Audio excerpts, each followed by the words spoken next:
एक बार की बात है, एक बड़े जंगल में सभी पक्षियों की मीटिंग बुलाई गई। सबके चेहरे उदास थे क्योंकि उनका राजा गिद्ध अब बूढ़ा हो चुका था।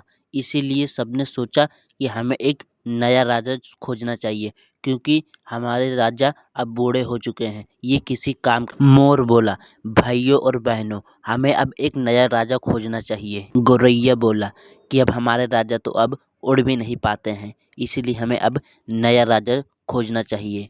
तो तोता ने बोला, ठीक है भाइयों, अब हमें एक नया राजा खोजना चाहिए। दोस्तों, हुदहुद नाम का एक पक्षी बोला, अगर आपको नया राजा बनाना है तो एक समझदार और बुद्धिमान को बनाओ जो हम सबकी भला भी सोच सके। दोस्तों, मोर बोला, तो किसको बनाए राजा?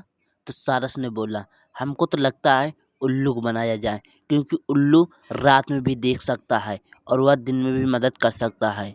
दोस्तों, सबने बोला उल्लू को राजा बनाया जाए। हाँ हाँ, उल्लू को राजा बनाया जाए। तो सबने बोला, उल्लू महाराज की जय, उल्लू महाराज की जय, उल्लू महाराज की जय। दोस्तों, सभी ने नाचना शुरू कर दिया।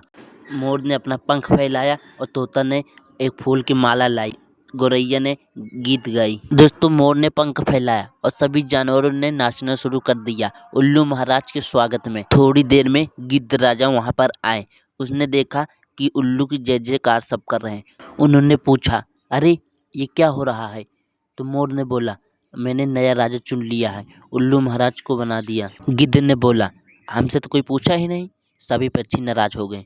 फिर गिद्ध ने सोचा, चलो ठीक है, और गिद्ध राजा वहाँ से चले गए। तभी उसी जंगल में एक बड़ा तूफान आ गया जिसमें सभी पक्षी ने दौड़ भागने लगे। तो सब लोग ने उल्लू महाराज के पास गए। सभी जानवरों ने बोला, महाराज कुछ कीजिए, हमारा तो घर उड़ गया।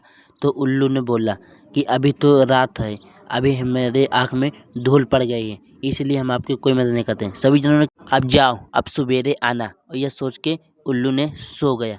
तो सभी चले गए वहाँ से। फिर उसके बाद में जब सुबेर हुआ तो उल्लू महाराज के पास सभी जानवर आ चुके, पर उल्लू तो दिन में देख ही नहीं पाता था। तो उल्लू ने बोला, मुझे दिन में जलन होती है, जाओ अब रात में आना। सबने सोचा, अरे ये कैसा राजा है, दिन में देख ही नहीं पाता है और रात में सो जाता है। सबको अपनी गलती का एहसास हुआ।